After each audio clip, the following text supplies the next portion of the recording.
I build doomsday bunkers for 2026.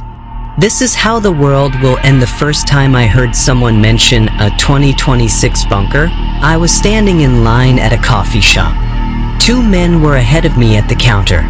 Both wore black suits and sunglasses. They looked like something out of Men in Black. "We'll need the updated spec to be ready," one of them said. The other nodded. They spoke the way people do when they're talking about construction schedules or delivery windows. I took my coffee and left, not one to fraternize with the competition. I design underground structures for a living. I don't pour concrete or operate heavy equipment. That I sit at a desk and draw things that other people build. Rooms, corridors, reinforcement layouts, mechanical systems, access points. It's technical work, precise work. People imagine bunkers as dramatic places. Thick steel doors, warning lights, something that looks military. In reality, most of them look like basements that kept expanding. For a long time, that's all they were. Storm shelters, safe rooms, panic rooms. People wanted a place to go during fires, tornadoes, break-ins. Somewhere solid, somewhere quiet. Then the project started changing. Around the same time, stories about wealthy people building underground started appearing more often. The most visible example is Mark Zuckerberg. Public reporting showed that his property in Hawaii included a large private compound with an underground component connected to it. Planning documents referenced reinforced concrete, controlled access points, and independent systems.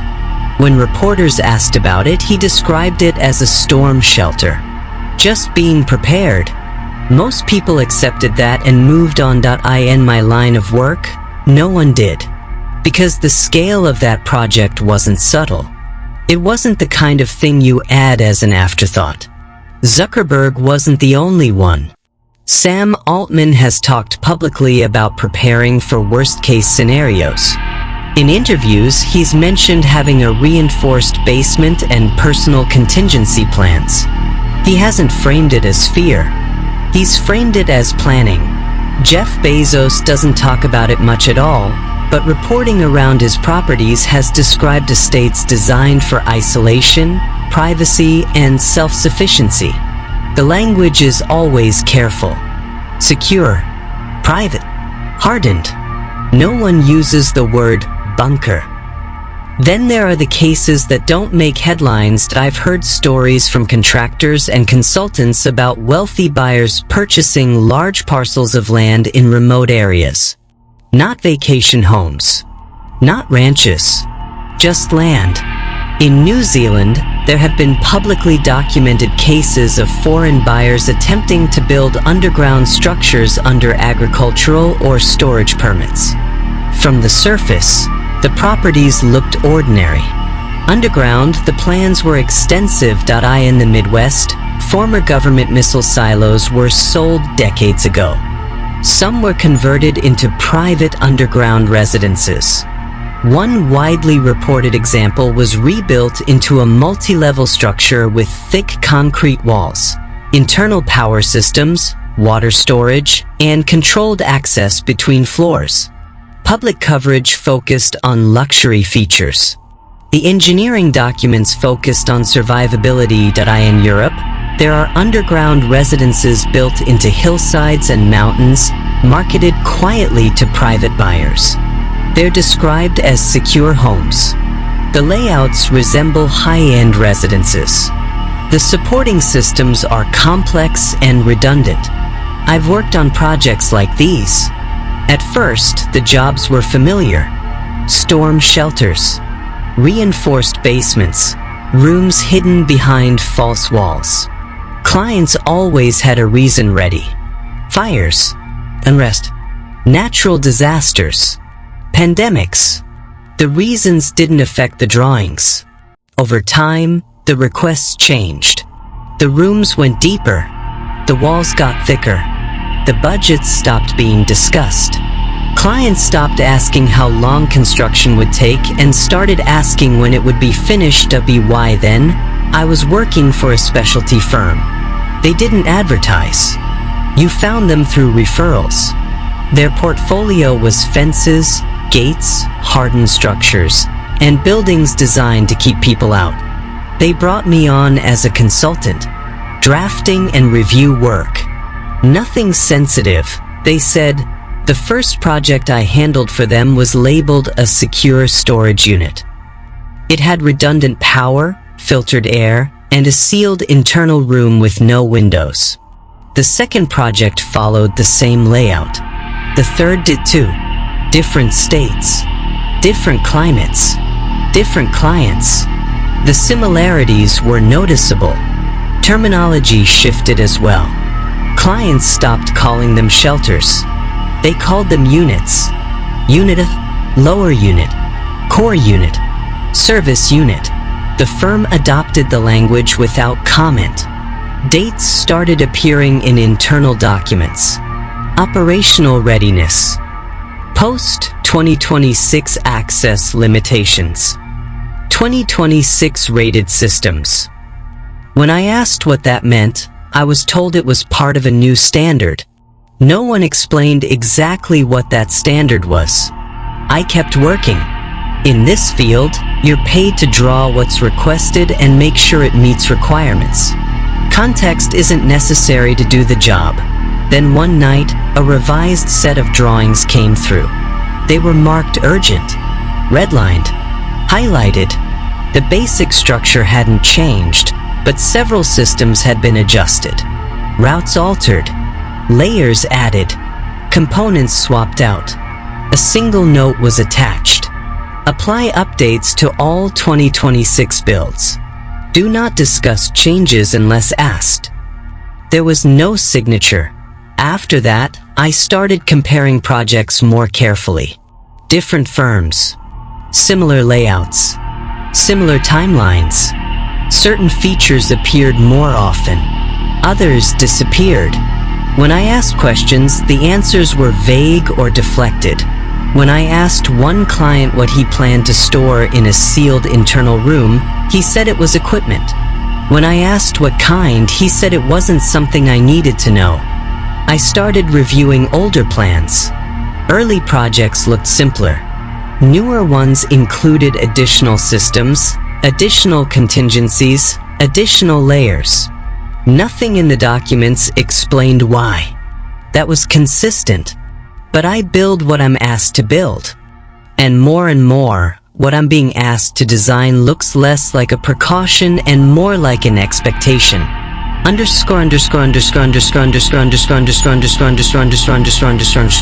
call came while I was in the back of my truck, digging for a tape measure I dropped behind a stack of rolled plans. My phone buzzed twice. A known number, but I answered with my shoulder pressed to the door frame. "Hello," I said that a man's voice came through clean and flat, like he'd rehearsed it. "Is this Daniel?" he asked. "Yes," I said. "My name is Martin Hale," he said. "I was given your name by a colleague. I have a private underground structure on a property south of Cleveland. I want an inspection. Systems. Integrity. Readiness. Are you available this week?" Hale asked. "I can be," I said. "How big are we talking?" "Large," Hale said. "You come highly recommended. I'd like you to look at it yourself. Do you have plans you can send over?" I asked. "You'll get everything on site," Hale said. "When you arrive, you'll be met. You'll be escorted. You'll have access." He gave me an address and a time. 2 days later, 9 in the morning, the call ended. I stood there with a tape measure in my hand, looking at the screen like it might explain what just happened. It didn't. I wrote the address down anyway. 2 days later, I left North Olmsted before 7. I took 71 south and then cut over on smaller roads the way he told me that I passed the usual. Warehouses, gas stations, diner signs. Then nothing but flat fields and bare trees. There was a point where my GPS showed a blue dot moving through a grid of roads with no names, just numbers. The address got me to a stretch of 2-lane highway with no shoulder. There was no sign, no gate, just a gravel entrance that looked like it belonged to a farmer. I turned in. The drive-in was long, not winding, just long. Straight gravel with a shallow ditch on either side. The property opened up around me as I went, more acres than I could see from the road. Trimmed grass, mowed lines, trees spaced on purpose, not wild.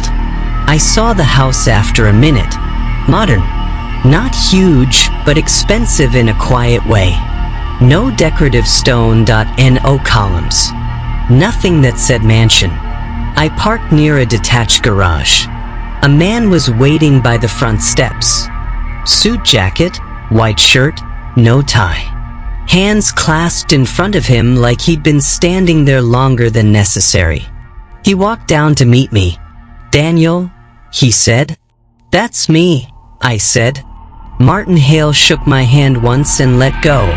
"Thank you for coming," Hale said. "I appreciate you making the drive." "No problem," I said. "You said this was an inspection. You want me to treat it like a commissioning walkthrough?" "Yes," Hale said. "We want confirmation that what was built matches what was specified. We want confirmation the systems perform as intended." "This way," Hale said. Inside, the place was quiet and cold. Not temperature, just quiet. No TV, no music, no smell of cooking, no shoes by the door. Nothing on the walls besides one landscape photo that could have been bought in a hotel lobby. Hale didn't offer coffee or water. He didn't ask about my drive. He walked me down a hall and opened a door that looked like a closet. Behind it was a stairwell. The stairs were concrete, wide enough for 2 men side by side. A handrail bolted cleanly into the wall. Recessed lights every 10 feet. Everything sealed, painted, finished. No exposed edges. No rough work. Hale stepped down first. "It's a long way," Hale said. "How far?" I asked. "You'll see," Hale said. I followed. The stairwell didn't go straight down. It ran in long segments, turning on landings. Each landing was the same size, the same angle, the same light placement. It was built for traffic, not a panic tunnel, not a hatch escape. A real passage people could use daily. After the first minute, the sound of the house was gone. No HVAC hum from above. No floor creaks. Just our steps and the soft noise of air moving somewhere behind the walls. I glanced up once and couldn't see the door anymore. We kept going. The air got cooler, drier. It smelled like concrete and new plastic. Filtered air always has that clean, dead smell, like an office building after hours. I checked my watch without thinking. We'd been walking down for 3 minutes. Hale didn't slow. At the bottom, the stairwell opened into a corridor with a ceiling higher than the one upstairs. The walls were concrete but faced with panels. Smooth, but industrial, but finished. The floor was polished. Not shiny marble, just sealed concrete done properly. The corridor eyed for a long distance with doors along one side, each door marked with a simple label. Unit a service mech 1. I stopped just inside and let my eyes move over the space. "This is bigger than I expected," I said. Hale nodded. "That's why you're here," Hale said. I pulled my notebook out and started doing what I always do. "Power first," I said. "Where's your primary intake and transfer?" Hale pointed down the corridor. "This way," Hale said. We walked past 2 doors and into a room that sounded alive. Low vibration. A steady mechanical presence that you feel through the soles of your shoes. The room held 2 generators on mounts, both enclosed with sound dampening. Fuel lines ran cleanly. A bank of batteries sat along the far wall, tied into inverters and a panel that looked like it belonged in a hospital. I looked at the labels. I looked at the redundancy. 2 gens, I said. And this battery bank is not a backup. This is a second system. Yes, Hale said. Fuel storage. I asked. Hale led me to an adjacent room. Tanks. Not a couple drums. Tanks designed to sit there for years. Filtered intake? Yes. Manual start? Yes. I wrote it down. I moved to the electrical panels. Everything was labeled by zone. Nothing was sloppy. No handwritten tape. The work was professional and expensive. This looks like a commercial install, I said. It was, Hale said. Who did the work? I asked. A firm that understands discretion, Hale said. I didn't push that. Next I checked air. Hale took me into an air handling room that was clean enough to eat off the floor. Pre-filters. HEPA data section labeled with chemical filtration. Spare filters stored in sealed packaging. A bypass system that could route around one unit if it went down. How many intakes? I asked. For, Hale said. Where are they? I asked. On the property, Hale said. Hidden. Protected. Can I see them? I asked. Not today, Hale said. I wrote that down too. Water came next. Storage tanks. Treatment. Plumbing that was oversized. Redundancy in pumps. A UV treatment unit. Replacement parts in labeled bins like a maintenance shop. This is set up for long occupancy, I said. Hale nodded again. How many people is it designed for? I asked. Enough, Hale said. I didn't argue with that. I kept moving. The layout kept opening up. There were corridors that branched into living quarters. Not just bunks. Actual rooms. Beds, desk storage. Bathrooms that weren't cramped. A kitchen with commercial-grade equipment. A pantry room larger than my first apartment. There was a medical room with sealed cabinets, a table, oxygen, and refrigeration units. There was a communications room with hardwired lines, a rack, and shielding in the walls. I ran my hand along the paneling and felt how thick it was. Faraday? I asked. Yes, Hale said. I wrote it down. We passed doors labeled Core Access and Lower Unit. The farther we went, the more the place felt like a facility, not a shelter. The ceiling stayed high. The lighting stayed even. The ventilation was balanced. No hot spots. No stale corners. Everything about it said it wasn't built for a single storm night. It was built for routine. I checked fire suppression. I checked drainage. I checked the seals around doors. I looked for weak points and found none.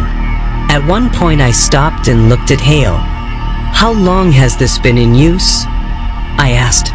It's been tested, Hale said. It's complete. Tested by who? I asked. Hale didn't answer.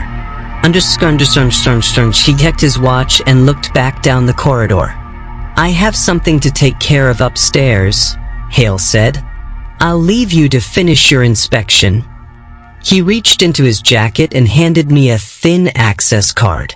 All doors you'll need are active, Hale said. Take your time, I'll come back down when you're done.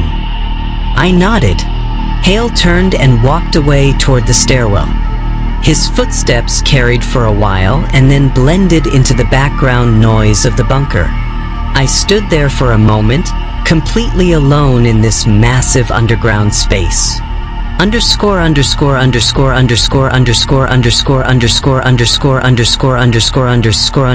continued the inspection the way I normally would. I moved through the remaining corridors, checking door seals, wall thickness where mechanical cutaways exposed it, and drainage points along the floor. Everything matched the standard of the rest of the structure. The workmanship was consistent. No rushed sections. No retrofits. Several rooms were clearly meant for daily use. Laundry machines bolted into reinforced pads, storage shelving labeled but empty. A food preparation area sized for routine operation rather than emergency rations. I made notes as I went. The lower unit extended farther than I expected. The corridor narrowed slightly, then widened again near the end. The lighting changed in this section. The fixtures were recessed deeper into the ceiling, producing a softer light. At the end of the corridor was a single room. The door was open. Inside, the space was larger than the others and mostly empty. Shelving lined one wall. A work table stood against another. In the center of the room was a low metal podium anchored to the floor. A book rested on top of it that I stopped just inside the doorway. The book didn't match anything else in the room. It wasn't stored. It wasn't protected. It wasn't labeled. It was just there. I walked toward it. The book was resting flat on the podium. It was already open to the middle. The pages lay evenly, as if they'd been placed that way on purpose. I reached out and touched the edge of the page. The paper was stiff and dense, thicker than modern stock. The edges were uneven, cut by hand. The binding was pale and smooth, pulled tight around the spine. On the front of the book was a skull shape formed as part of the cover itself. It wasn't attached or decorative. I leaned closer and looked at the open spread. The pages were filled with dense text arranged in narrow columns. Diagrams were embedded between blocks of writing, drawn with straight lines and precise spacing. The symbols repeated throughout the page in consistent patterns. Then I noticed the illustrations. They showed figures that didn't resemble human anatomy. Others had horned heads or distorted faces. The drawings were detailed and deliberate, not stylized or abstract. At the top of the page, there was a large number. 2026. I read it again to be sure. The number didn't look added later. It was part of the page layout, aligned with the text beneath it. After that, I stopped thinking about the rest of the bunker. I focused on the book that I studied the diagrams, then the figures, then the symbols repeating along the margins. The layout looked structured, like instructions meant to be followed in order. I didn't turn the page yet. I kept my hand resting on the edge of the podium and stayed where I was. Then slid my fingers under the corner of the page and turned it. The next pages held only a short block of text. When ancient vows are cast aside and signs return across the sky, the sealed will rise. The count is tied to 26 when men must die. Below the text was a full-page illustration. A man knelt on bare ground. His knees were pressed into the earth. His hands were planted in front of him, fingers spread, his weight leaning forward. His head was tilted up. High above him, far into the sky, an angel hovered. It was turned completely away from the man. The wings were extended wide, filling most of the space above, their scale making the figure below look small by comparison. The man remained where he was, looking up. The angel remained oriented away from him, positioned as if already moving on, with nothing in the illustration suggesting it would turn back. I didn't turn another page. 2026. I flipped the page. The next one was filled with water, not the surface. The ocean was drawn in cross-section, cut straight down from sky to black. Light thinned quickly as the water descended. The upper layers were pale and open. Below that, the lines grew heavier, the shading denser, until the lower third of the page became solid darkness. Something occupied the center of it. The scale was established by comparison. Ships were drawn along the surface line, reduced to narrow silhouettes. One vessel was split open, its hull folding inward. Another was angled downward, stern lifted as if caught by something below. Beneath them, a massive body coiled through the water. The creature was enormous. Its form bent slowly across the page, thick and armored, each curve overlapping the next. Ridges ran along its length like layered plates. The head rose from the darkness beneath that it was broad and blunt, shaped like a wedge. The mouth opened vertically, split from lower jaw to crown. Inside were rows of short, dense teeth packed tightly together. A single eye was visible on the side of the head, set far back. It was round and pale, fixed forward. The body vanished into the black below, extending beyond the page. I turned the page. The water was gone. The next pages showed the sky. The background was left open and empty. No clouds, no stars. Suspended within it were spheres, perfectly round. Some were small, others larger. Each one was drawn cleanly, smooth-edged, evenly curved. Several were shaded a bright blue. One illustration showed the inside of an aircraft cockpit. The windshield framed a blue sphere hovering just ahead of the nose. It was close enough to fill much of the view, glowing evenly. Another showed the same sphere pacing alongside a wing, holding position without drift. More pages followed. Spheres over open water. Spheres above farmland. Spheres hovering near coastlines. Several illustrations showed a blue sphere descending straight down into the ocean. The surface remained smooth. The water closed behind it without disturbance. As I flipped through the pages, the images stayed consistent. I thought of pilots interviewed on the news, describing objects that matched speed, then stopped. Footage released quietly. Reports of glowing blue orbs entering and leaving the ocean. The drawings in the book matched those accounts closely. I turned the page. The next section moved underground. Underscore. The pages showed cross-sections of earth and concrete, layers peeled back to reveal underground structures. Walls, ceilings, rebar, and sealed rooms were drawn in precise detail. Outside those structures were figures. They stood taller than the entrances, measured against doors and access hatches. 10 feet or more. Their bodies were made entirely of bone. Each structure was fused and rigid. Skull shapes were elongated and smooth. Eye sockets were deep, rib cages curved inward, forming solid frames around the torso. Long arms ended in fused fingers shaped into rigid claws. Several illustrations showed the figures positioned directly against bunker walls.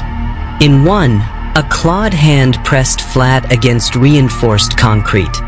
In another, a figure leaned close to a sealed door, its skull tilted as if trying to find a way in. One image showed multiple figures surrounding a buried structure, hovering just above the ground, wings extended outward and upward. The wings were constructed from interlocking bone segments, wide and stiff. Another illustration showed one of the figures gripping a human above ground, lifting it upward. The bunker below remained intact and sealed. None of the images showed the figures inside. Every drawing placed them at the perimeter, against walls, above access points, at entrances that remained closed. I turned the page. There was a massive coiled serpent. Its body was thick and muscular, each loop overlapping the next. Large, smooth scales covered its length. The head was triangular and blunt. Eyes were set forward and wide, shaded a bright, uniform red. The mouth was open. Inside, the throat widened quickly, drawn deep and smooth.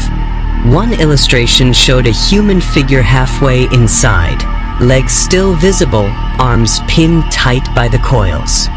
Another showed a second figure fully swallowed, the body outlined inside the serpent as it moved downward. The final image showed the serpent alone. Its midsection was thicker. The red eyes stared outward at me. Turn the page. The next section began without illustration. A single word was written at the top of the page, centered and plain. Survival. Beneath it was a short rhyme, set apart from the rest of the text. Keep gold close when the sky turns red. It buys you time.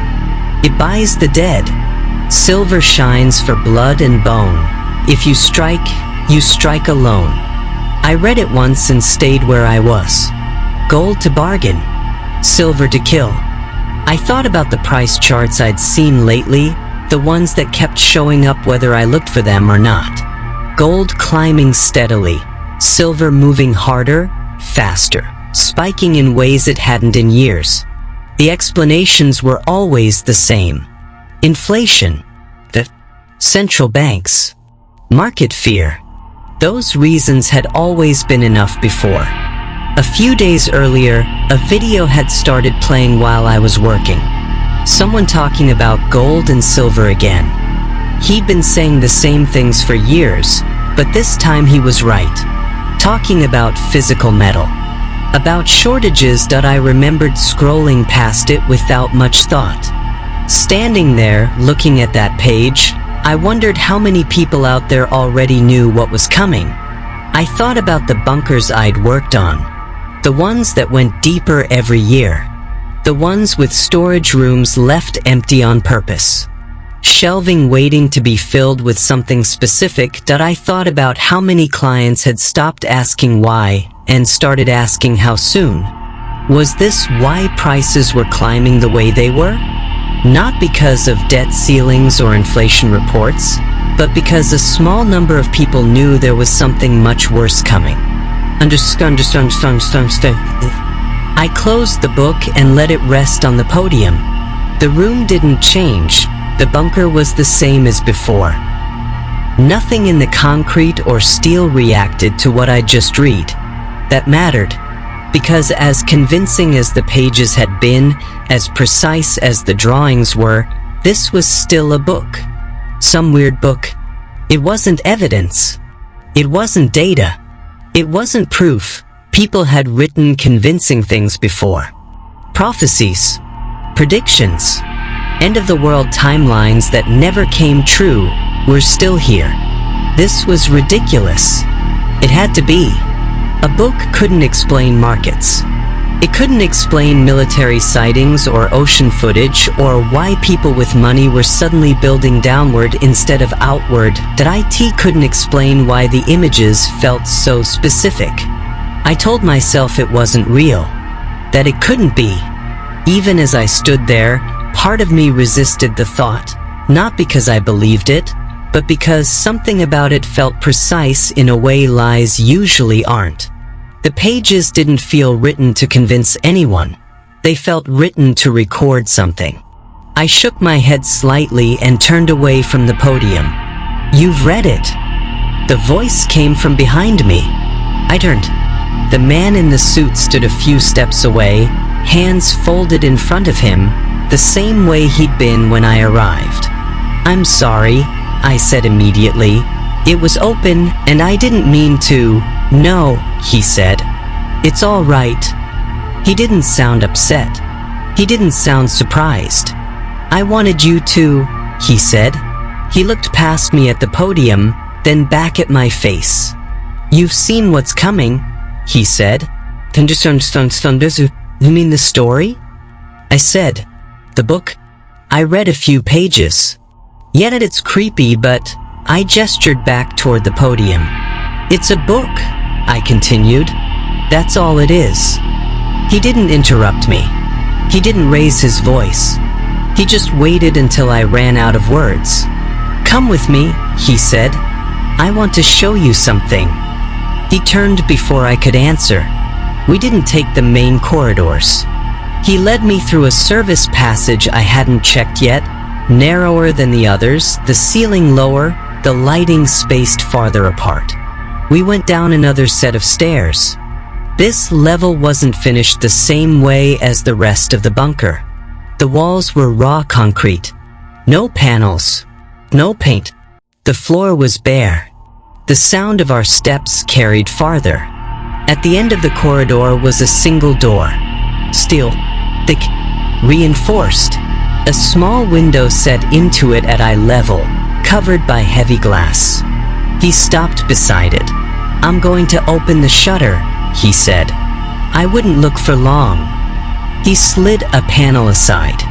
Something was behind the glass. I didn't understand what I was seeing at first. My brain tried to classify it and failed. Whatever was in that cell didn't move toward the window. It didn't react to us. It didn't acknowledge anything. That made it worse. My chest tightened. My mouth went dry. I felt my hands curl without meaning to. Every instinct I had told me to step back. I did. "That's enough," I said. He slid the panel closed immediately. We stood there in silence for a moment. I didn't ask what it was. I didn't ask how it got here. I didn't want answers that would stay with me. We went back the way we'd come. When we reached the finished levels again, the bunker felt almost normal by comparison. He stopped near the podium. "I brought you here because I'm not good with systems like these," he said. "Power, water, redundancy. That isn't my expertise." He reached into his jacket and removed 2 objects. Tickets. They were rigid, covered in gold foil that caught the light as he moved them. There was no writing on them, except the number 2026. He held them out in his open palm. "You and one other," he said. "Choose carefully." He let that sit. "You can stay here," he continued. "Keep the systems running. Maintain everything. Make sure it works the way it's supposed to." He stepped past me and walked back toward the stairwell without looking over his shoulder. His footsteps faded the same way they had earlier. Then I left. The walk back up felt longer than the way down. The stairwell didn't change. Everything felt the same but different. Outside, the property looked the same. My truck was where I parked it. I got in, shut the door, and started the engine that I didn't look back at the house as I pulled onto the gravel drive. I didn't slow when I reached the road. I followed the same route back the way I'd come, past fields and tree lines and long stretches with nothing on either side. I drove without turning on the radio. I didn't call anyone. I didn't say a word. Underscore that brings us to the present moment. I'm telling you this because I've made my decision. I accepted his offer. I'm taking my son, Julian. He's 8 years old. Last night, after dinner, I sat down with him on the couch and pulled one of his books off the shelf. One of the older ones. A picture book with monsters in it. The kind where the creature is always somewhere in the background of the page, half hidden behind furniture or trees, while the story pretends it isn't there. I told him I was going to read. He leaned against me and watched the pictures while I did. He didn't say much, just followed along, turning his head when I turned the pages. When we reached the part where the monster fills most of the frame, I closed the book instead of finishing it. I told him we were going to be leaving soon. Not for a trip. Not for a vacation. Somewhere to stay. He looked at the book, then up at me. "Where are we going, Dad?" he asked. "Where we'll be safe from monsters." I said that I told him it was a place built to keep people safe. Deep underground. I kept my voice even. I told him he could bring whatever he wanted that fit in one bag. He nodded once, stood up, and went to his room. I heard drawers opening. I heard the zipper on his backpack. When he came back, it was half full. Clothes folded wrong. his monster book tucked inside that I told him we'd leave in the morning. He nodded again and went to bed. After he fell asleep, I stood in the doorway and watched him. I told myself I was doing the right thing. I told myself this was what fathers were supposed to do. The truck is fueled and ready. We'll be leaving shortly. I didn't plan to say anything to anyone. That was the easiest option. Get in the truck. Drive away. Let the rest of the world figure things out on its own. But I couldn't live with that. I couldn't leave knowing I'd seen what I'd seen and said nothing. Knowing I'd been warned in a way most people were not. So this is me warning you. I know times are hard. I know money is tight and friends are harder to come by than they used to be. Talk to the people around you. Your friends. Your neighbors. The ones you trust. Band together if you can. Organize. Make a plan that doesn't rely on everything working the way it always has. Pick one place. Think about food. Think about shelter. Think about how you'll protect each other if it comes to that. Don't assume someone else will handle it. And if you're able, get gold or silver. Even a single coin.it wasn't framed as advice in the book. It was framed as survival. I don't know exactly how any of it works, and I don't think explanations matter much right now. But maybe preparation will. I have seen the things that are coming. Do what you can, just do what you can. And get ready. Hey, this is Stephen the First. Just wanted to say thank you for all the support in 2025. I hope 2026 is a great year for all of us and that we're not eaten by demons. Good night.